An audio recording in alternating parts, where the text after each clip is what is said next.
All right, YouTube, we got one more reaction to this today. We're doing background NPC. Western games are doomed. We just finished Nintendo Direct. It was okay. It was okay.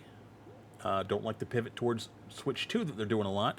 But we just watched the other background NPC. I don't remember what that one was about. It was about the bald people and how video game adaptations are awful in like TV and I guess not movies. They haven't really done a lot of movies lately, other than the Sonic movie and kind of the Mario movie was good. Also, she talked about Minecraft. Anyway, we're here with Western games are doomed. I'm gonna give her a like, sub if you like background NPC. If you've never heard of her, you're in for a treat. She is an absolute delight.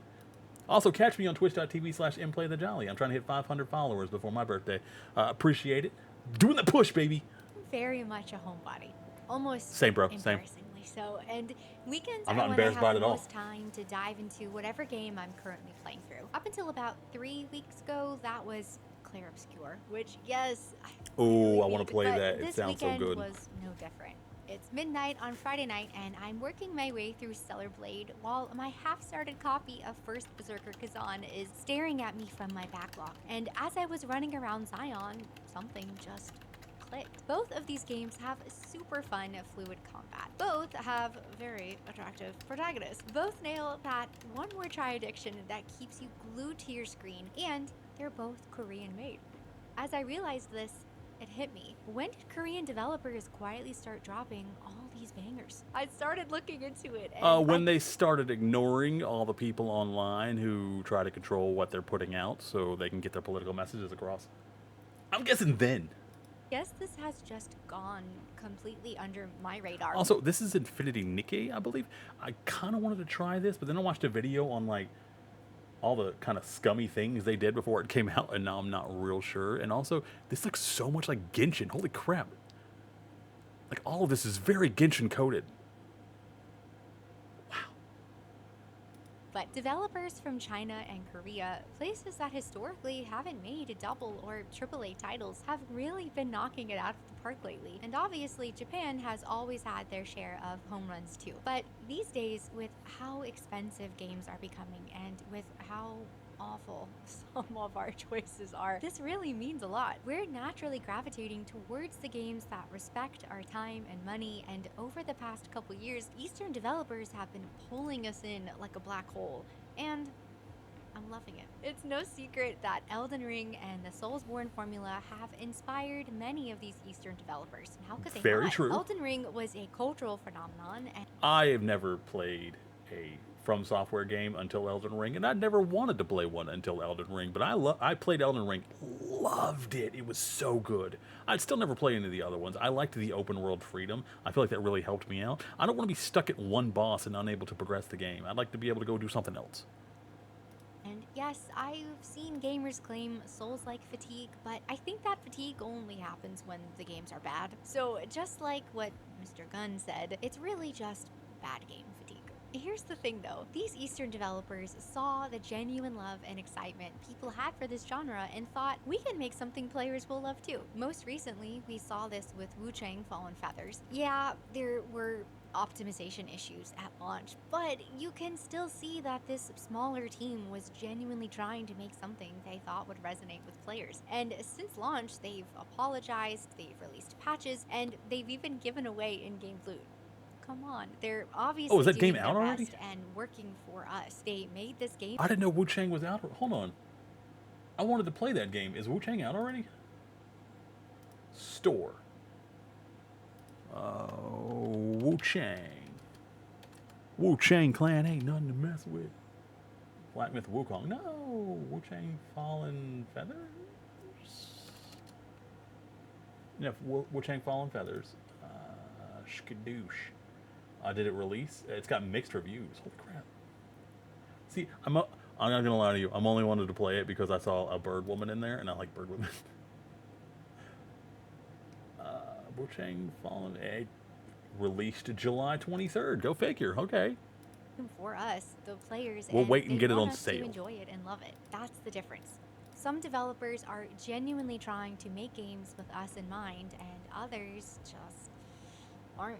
And the crazy thing is that these Eastern developers haven't discovered some secret formula. They're not doing Yeah, just anything listen to new what the or fans want. groundbreaking. They're just getting back to the basics, making games that respect players and want them to have fun. So all of this got me thinking about the state of our industry. What is happening with Western developers and how are they so far behind their Eastern counterparts? Now, before we get into the whole East versus West thing, let's be real. The gaming industry is getting squeezed from every direction. We've now got credit card companies trying to censor gaming content, games disappearing when servers shut down, hence the Stop Killing Games initiative, rising development costs making everyone risk averse, live service pressure from investors, the prioritization of modern ideology over good gameplay, and us just paying more than ever for games that we don't actually own. The entire industry is getting hit from all sides. Eastern developers, Western developers, everyone's facing the same stuff one way or another. But how these developers respond is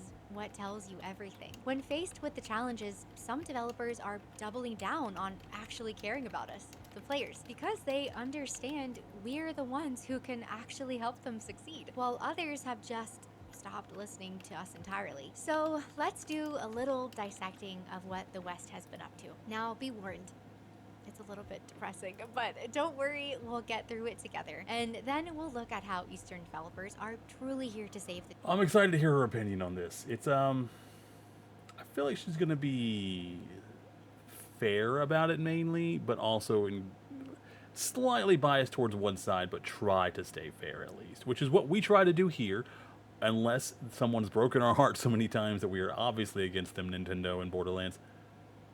Day and how not all hope is lost. Going back through gaming history, it's such a bummer because there was a time when Western AAA developers actually worked to make games with us in mind. You could truly feel that they really cared about what we wanted. Remember Assassin's Creed 2? Nope. Ubisoft spent years Never played Assassin's reconstructing Creed. Renaissance Italy with historian level Which is, yeah, I feel like that's part of why Assassin's Creed 2 is widely regarded. I looked up the best Assassin's Creed games, and on everyone's top three, Assassin's Creed 2. accuracy, all while giving us a beloved protagonist and story that made you care about the world even more. It wasn't just for profit or to push some agenda. The team behind the game clearly had pure love and passion for what they were making, and it was obvious that they wanted the players to enjoy it. BioWare used to obsess over connecting with players. They'd spend months, years perfecting conversation systems in Mass Effect and Dragon Age because they understood that's how we bond with the characters. Thousands of lines of dialogue, branching narratives that actually mattered. It was all because they knew that's what their players would love. And Rockstar, their track record speaks for itself. Oh, GTA, yeah. Red Dead Redemption, they are making games. Yeah, that's why the game is probably going to be $100 when it comes out. They earned it. They earned the right to make their game $100. Everyone else thinks they're going to be able to do that too. Nope. You don't make $100 worthy games. 100% catering to the player's experience, which is why I'm really hoping GTA 6 doesn't disappoint. But across the board, Can you imagine the bombshell of GTA 6 being bad? Can you imagine how that's going to affect the entire industry? Holy crap.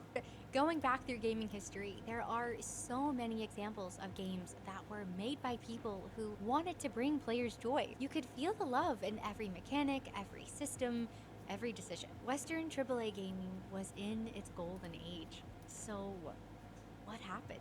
Well, looking at the state of the industry right now, it's clear that so many studios have replaced respect and passion with greed, contempt, laziness, and just nonsense. You think if there's contempt involved, they'd be like, if we hate gamers, maybe we should stop making games. They started shipping broken games at full prices that continued to creep up, cramming in microtransactions and live service monetization, expecting us to pay for unfinished products, then buy the rest as DLC. They've let cultural pressure override what we actually want. Now character designs have to go through committees that are terrified of making anyone attractive or appealing. They Get rid of committees. Like, you need less people to be more efficient. Just heads up. Get rid of like a third of your people at least.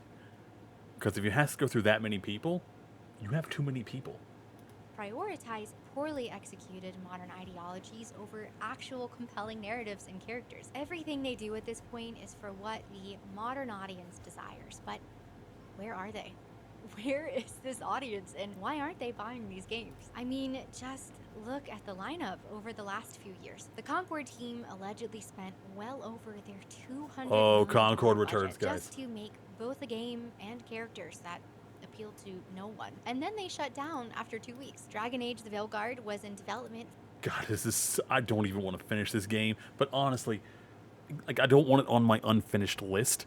But I also don't want to finish it because then I have to do like the character quest. I don't want to do any side quests. I don't want to do any character quests. I just want to finish the story. But I also don't want all of them to die. I like the mage lady whenever she's not in her normal outfit doing quest stuff. I like her just casual.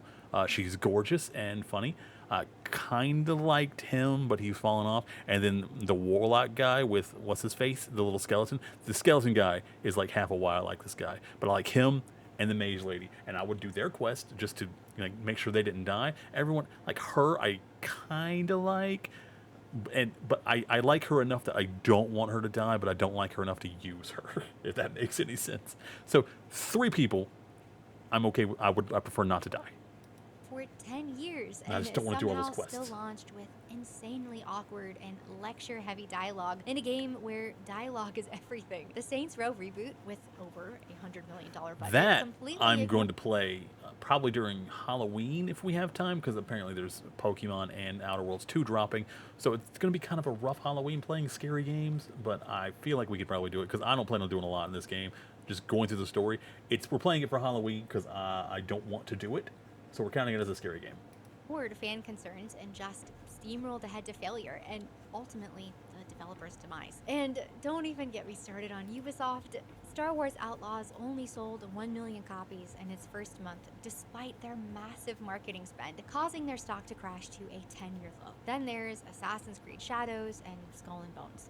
Flop after flop with these same awful formulas, costing the company over $178 million in losses last year. And their CEO keeps making these tone-deaf comments about it all. He can't be stopped. The list goes on and on. Suicide Squad, Redfall. What's the result of all of this? Mass layoffs across the industry, studios shutting down, and these companies bring all of this upon themselves. They cut corners. They really push do. low Like, how do effort you development, keep doing and this? chase that mythical modern audience instead of truly serving the players who are actually supposed to buy their games. Studios that have been around for decades are getting shut down left and right because they followed these awful formulas, prioritizing monetization over quality, ideology over gameplay. There has been so much money wasted. This is basically the state of Western AAA games. Like I said, depressing. I mean, these are supposed to be some of the best. We're talking millions of dollars here. Massive teams, huge historical successes, and somehow so many of their recent titles felt like they were made by people who just didn't care. Or at It's because they don't. It's because they don't care. It's very, very simple. They don't care. They want the money without putting in the work. They want to get the money their way and not the way the people who hold the money's way. That's bad business. That's the exact opposite of what you want to do for good business. You got to listen to the customer or don't expect them to give you your money. And the thing is, they're spoiled because they used to make good things and people would throw money at them and now they feel like they deserve the money without actually doing anything they used to do. least didn't care nearly enough. And we're at the point now where it's become so easy to recognize that disconnect and the lack of effort. I mean, you can basically tell immediately when you see a new trailer whether Oh, or not her the again. game is going to be a hit or a miss. Yes, still looking at you and that beautiful glistening head. But all of this brings us It to came good back. news. When you look at what's been happening in the East, the small teams of developers in China and Korea are fighting to put out Well, you know what they say. Sun rises in the east and sets in the west, so eventually it'll get to us, and we'll be right back on track, guys. double and AAA games while facing these same pressures, and so many of them are succeeding. The passion for what they do is shining through. They're fully focused on respecting their audience and giving us, the players, what we want. Fun fact, Black Myth Wukong's team spent 4 years traveling around China to 3D scan real locations out of pure love and authenticity. You can That's how you do that, Assassin's Creed Shadows. You go to Japan and you look at things. take pictures, do sketches, write things down. Don't Google something and hope it's right. Feel how much they cared about the source material, story, and the characters. I love that little Buddha.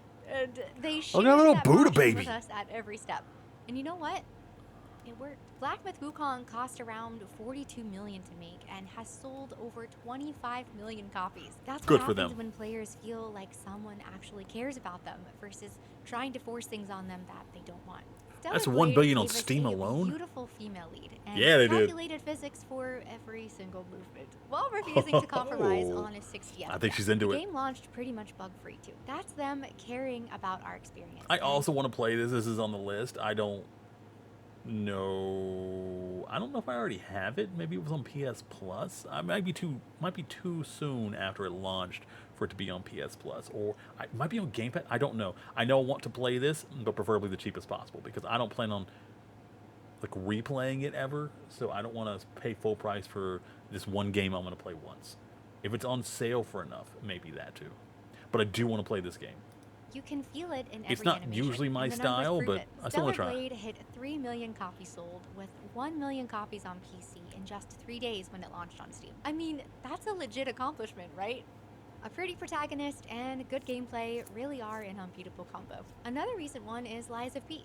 They took the Souls-like formula and crafted this haunting, twisted... Yeah, I heard this was amazing. I heard that this was a successor, I think, to Bloodborne for a lot of people. Not actually, but like for a lot of people. And it's what they thought they were going to get with Elden Ring until they found out it was open world. But if you didn't want the open world genre, this was the next best thing. And that's how you know they did something good. They're comparing you to the goat you were modeling yourself after and saying, you did good, son. Pinocchio-like world with such attention to detail and polish that showed genuine love for both the fairy tale and the players who love this genre. The market responded, and Lies of P sold over 3 million copies, hitting Good for 1 them. million in its Also, first month alone. whenever they during like directs or showcases or whatever, where they would announce DLC, people actually got excited. I watch people react to those things after I watch them because I like hearing other people's opinions and stuff. I like hearing it from other like people who have different tastes and different genres and styles. It's just nice to hear things from different points of view.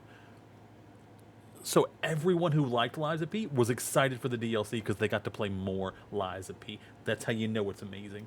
And this also just gives me a chance to say, Eastern developers across the board are not afraid of making games that look good. Attractive, beautiful characters that aren't trying to check boxes, but are just trying to draw the player in and add to their experience and enjoyment. No intentional nerfing of their looks, no agendas, no ulterior motives, no nonsense. Just good-looking, pretty, attractive characters and designs. And I've said this before, but I don't understand why this is so hard for Western developers. Stop making your characters less attractive on purpose. But getting back on track, are all of these Eastern games perfect? No. I had the occasional frustrations with Black Myth's hitboxes, and I wouldn't say Stellar Blade's story is my... I feel like hitboxes are kind of important in a game like that. Let's see, as Stellar Blade hits 3 million copies sold, Dev says sequel will have the rich narrative missing from the original. Oh, well, it's good he acknowledged that at least. I mean, a lot of developers would not have done that. They would not have said, oh, my bad. Maybe I could have put more story in that. Absolute favorite, but here's the thing. They are trying.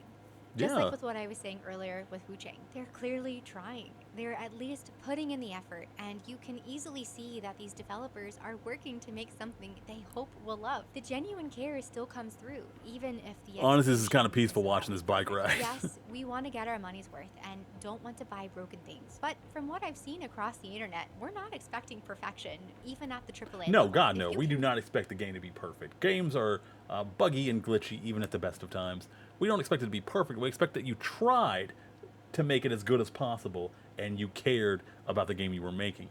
It's very clear when you don't, Bethesda. see that the developer is valuing and respecting us, we're genuinely pretty forgiving, right? And it's clear that these developers are at least attempting to do that and serve their audience well, even when they don't nail every single thing. The total gap and difference between the approach to development between Eastern and Western devs is just so massive at this point. It's almost like they're going in complete opposite directions of each other. One is obviously right, and Yeah. the other thinks they're right while blindly charging ahead into the fire. And since we're The talking fire, about they said. developers serving their audience, I feel like I can't make this video without at least mentioning that there are still some incredible Western indies who are fighting the good fight. Clair Obscur with Sandfall Interactive pouring love into every story beat, accompanied by great gameplay, sold over 3 million copies, and now they're having meetings with Square Enix. I'm not a card girl, but Balatro was made by one person over 2.5 years and Yeah. sold over 5 They're never going to stop bringing up Balatro and Stardew Valley and Minecraft. million copies, finding real success with its audience. Animal Well spent 7 years in development to create a highly praised Metroidvania that, during launch month, outsold every first-party Nintendo game on the Switch's Get 'em. eShop. Great job. Eat And Nintendo's lunch. Another Crab's Treasure, the Souls-like from Agro People were really into this game. I think this was a great combination of Souls-like and just like cute cartoon ridiculousness.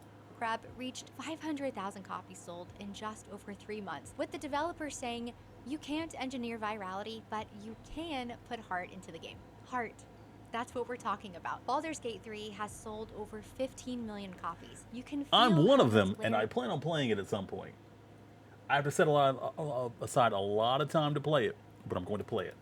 loves this game along with its audience. Hogwarts Legacy sold over 30 million copies because someone finally tried to give us the Harry Potter experience we've always wanted. When you look And at they these did a good games, job. you can clearly Although I think it was also because of the campaign, people trying to cancel it, and then everyone else pushing back even harder.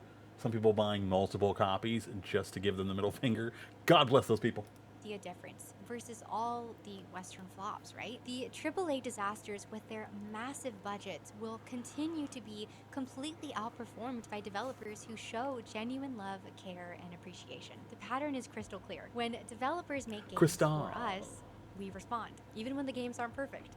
That response sends a clear message that developers who try will be rewarded over developers who couldn't care less. And that With message money. is creating a beautiful renaissance. You know that moment when you start a game and within minutes you're like, oh, this is going to be good. That feeling is coming back to gaming. Because when developers I haven't felt that in a long time.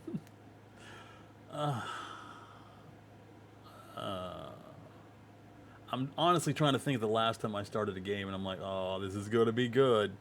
Because I haven't.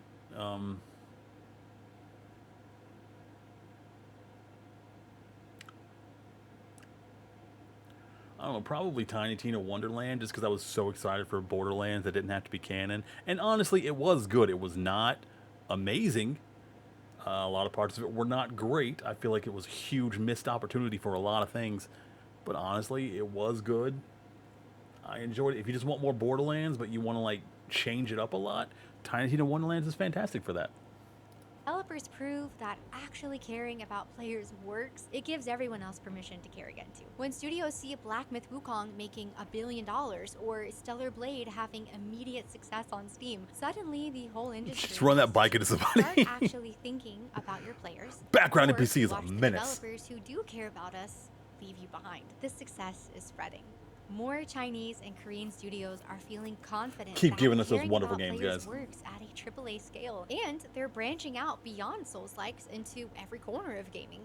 RPGs, horror games, action titles, bringing that same respect for players wherever they go. Just look at what's coming. Tides of Annihilation, which I'm No, super I've excited for. have I heard of that? Phantom Blade Zero, Blood Message, Crimson Desert, finally launching. I'm gonna be Hopefully. honest with you guys. I feel like I've probably heard of these games, but their titles were just so basic and edgy.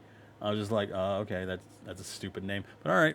Like I get it. You're trying to be edgy and serious and dark, and it's just like Blood Message, Crimson Desert, Phantom Blade. These are like World of Warcraft attacks for rogues or Death Knights or something. Awful and non-memorable game names. Granted, Dark Souls is also an awful name, but they backed that game up. Project The Perceiver, doing this philosophical storytelling thing. Showa, American Story, tackling alternate history. That feeling is coming through in every trailer, every gameplay reveal. These developers are trying to make something we'll love. And every game we buy is a vote for what kind of industry we want. When we support Not developers Nintendo. who make games for us, we're funding care over corporate nonsense. And right now, especially, our purchases matter because the developers who get it are fighting for us and fighting to keep that focus alive. Here's what I And they're really making money. This isn't East versus West at all. It's genuine care and passion versus Yeah, because there are people in the West who have genuine care and passion too. Like, they're mainly on the indie side, but they're there.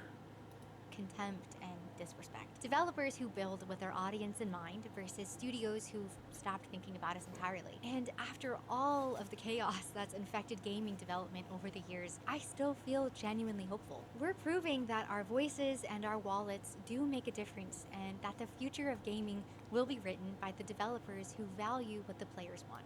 And the players who are buying those games, we direct where the future of gaming goes. They can make all the games they want. If we don't buy them, nothing happens. If we do buy them, they go on to live another day. Renaissance is real, and I can't wait to see what comes. Game of Songs. Thank you so much for making it to the end of this video. Are you feeling this shift too? What are some of your favorite games lately? Ones that clearly had a passion and respect for the player. I would love to hear your thoughts because honestly, Marvel Rivals. Marvel Rivals is the only game that I turn on and have like almost no complaints about. The only thing I complain about in the game are like just some of the characters. Like, I play Rocket and Squirrel Girl, so whenever like an Iron Fist shows up, it's just really annoying. And like characters that don't require any aiming for you to actually be good at them, like Star-Lord. Ult and skill both does not require you to aim, and it's not something you like dying to, because no matter how good you are, you'll end up dying to one of those. And it's just like, okay, cool, you killed me. It took you no skill whatsoever to do it, but all right. my backlog is never big enough. Thanks again for being here, and I'll see you in the next one. You know what? That's a great sentiment to have. My backlog is never... A lot of people go like, oh, my backlog is too big. You know what? That means there's a lot of games that you have to try that you already own. You don't need to buy anything else. So if there's ever a dry spell, guess who gets to dip in that backlog? You, buddy. You. All right, this is Background NPC. Skadoosh, ka-chow, ka-jam, whatever you like, whatever your preference is. Give her a like and sub. Leave a comment down below. What game were you most recently excited for? Is there one in the future you're excited for? I want to play Borderlands, but I also don't want to play Borderlands because I hate Randy Pitchford and everything they've been doing with Borderlands. I also want to play Pokemon, but I also hate what they've been doing with Pokemon and Nintendo a lot right now. Then there's also Final Fantasy Tactics coming out. I've never played it, but it looks great, and Square Enix usually hits. Sometimes they miss, and they miss big. Marvel's Avengers. And then, well, the other, Outer Worlds 2 looks phenomenal. So much that I want to play Outer Worlds 1. Matter of fact, I might skip Borderlands 4 and play Pokemon X or Y to prepare for ZA, and then Outer Worlds to prepare for Outer Worlds 2. Honestly, that sounds like a much better time, because I know I enjoyed Outer Worlds. I don't know I'm going to enjoy Borderlands 4. I'll wait for it to go on sale or buy it used from someone on eBay. That way, I don't give them any of my money. Suck it! All right, catch me on twitch.tv/mPlayTheJolly. We do reactions on Sunday usually. This is a special day. It's a special Thursday because I'm starting the Pretty Horse Derby Girl game. Trying to hit 500 follows for my birthday. So every follow counts, guys. Much appreciated. Twitch.tv/mPlayTheJolly again. Like, sub, helps for the algorithm, helps me grow on YouTube. Let's go! Love and nachos, baby bears. Mwah.